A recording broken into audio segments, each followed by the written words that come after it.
Mommy Track Daddy Whispers podcast is now called Birth Agni Podcast.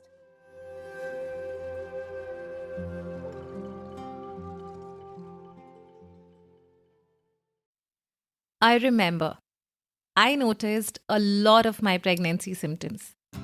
From dropping the knife and spoons in the kitchen very often, which my mother in law had to pick up time and again, and she said, Divya, you get me exercised a lot, to easily forgetting things here and there and feeling the lack of firm grip. The pain in the lower abdomen early on that I mistook for period pains, and the first flutter right around the start of the second trimester when I was watching television and it startled me. So, yeah, I noticed a lot of changing pregnancy symptoms, and a lot of us do. And then I clearly remember that I also went to my mum to discuss those symptoms.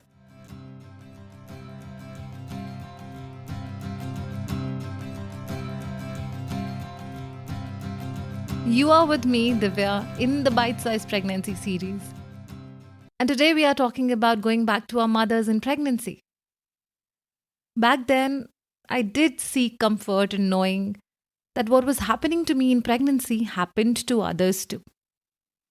I went to pregnancy forums and discussed it with friends and tried to express myself everywhere. That's how I am, which is why you're listening to the podcast. But when I discussed it with my mother-in-law, she pretty much did not have any of those symptoms. So I turned to friends who had severe nausea, and I did not have a lot of nausea. And then one day I was discussing with my mum, and we could relate on a couple of things. Not too many, but not too less too.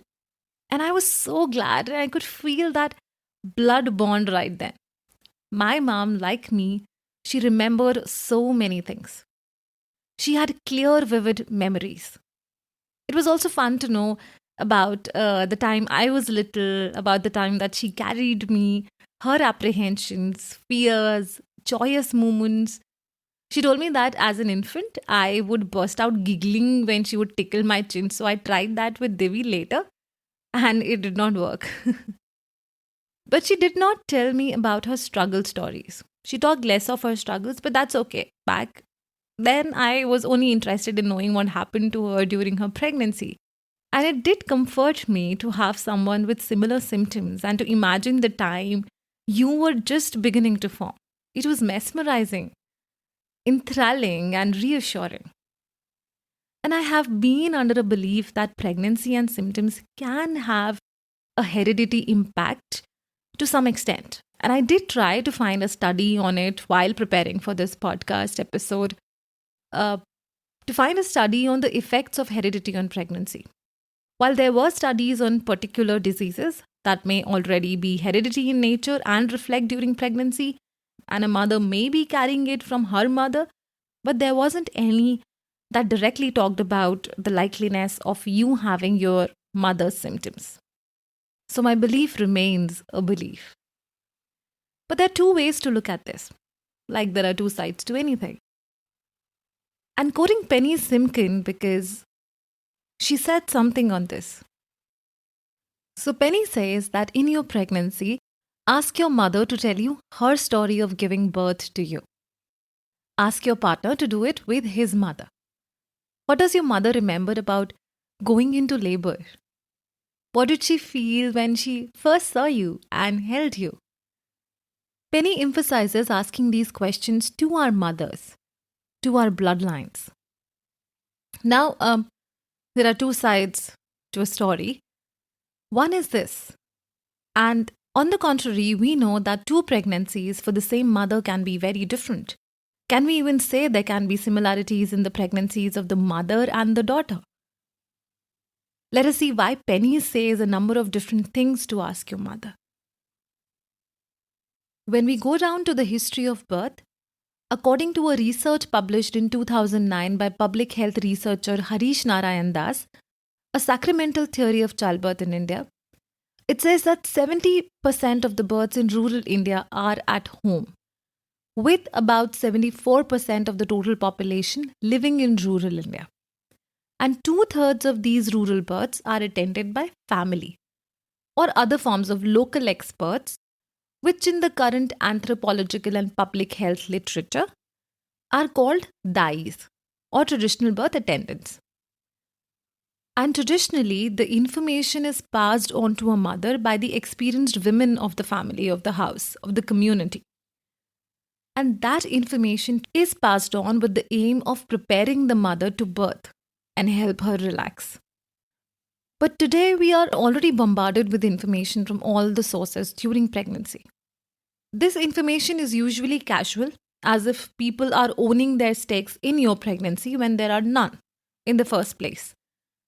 So some of you may not agree, and rightly so. So the explanation to this contradiction lies in the fact that over the years, with the medicalization of birth, the pass on of information has not only reduced, the information is thus half baked and inaccurate sometimes. Now let's ask a question here.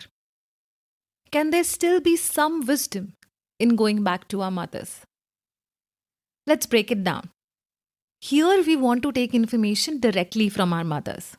Like in my case, because of the same bloodlines, there may be similar experiences. And pregnancy is full of different flavors of life coming together all of a sudden to you. And there are so many unanswered questions. So, going back to your particular childhood, your memories can have a benefit on you. It can calm you down. It can relax you. It can mesmerize you. It can make you familiar with the process. So, asking the right question is important. Talk about labor, talk about birth, and what happens thereafter. If you are a first time mother, it will help you prepare. It will help you clear up on anything that may scare you. So, that's the second part. So, we see when going back to our mothers is referred to, even without any evidence backing it, it is from the sense of reducing the fear of the unknown and creating your own commune that you can trust, and that starts with your mother, your individual case. Learning about labor, when she decided to go to the hospital, what happened some 20 plus years back, when most births were non-medicalized and natural, will give you a glimpse of the progression of things, how things happened. Now, you will obviously have tons of questions. Your mother will not be able to answer your questions to you. She will only be able to tell you her story. I will repeat. You will have tons of questions when your mother shares her journey with you. And she will not be able to answer it. She may not be able to answer it. Then it becomes beneficial when you consciously take these questions and ask your doctor, ask birth experts, and consciously get familiar with the process as much as is possible. And now, a bit of caution, like I pass on in all my episodes. And studying to be a childbirth educator, it is my job to tell you both sides of the story, both sides of the coin. Now we have established what can be the benefits in going back to your mother. So if a conversation with your mother makes you uncomfortable, or you become anxious with anything that is passed on to you through your friends or something that you learned from the internet, notice that this is your trigger. We talked about stress and trigger in the last episode. This is your trigger. Now, this trigger can just be the conversation, or it can be the topic of conversation. If it is the conversation, the way the information was presented to you, if it had negative connotation, it does not serve you. You can cut it off. Even if you started the conversation yourself, you have all the right to kindly excuse yourself and, eliminate your trigger, like we discussed in the last episode. If the trigger is the topic of the conversation because you need more answers, because it brings on held fears related to birth. For example, my friend called me a couple of days back and she said, Divya, my mother told me her story of labor and pain and it scares me. I'm really scared. What do I do? So we discussed how this was her unfounded fear. And there are two ways to go about it: to live with it, or to find out ways to manage your fear, to learn more about labor pain management and overcome your fear. Because fear comes from not knowing things. And when you know the process, when you know things, fear gets reduced. And that is the reason we are talking about going back to our mothers in pregnancy. So, in such circumstances, take a note and discuss your fears, your apprehensions with your doctor.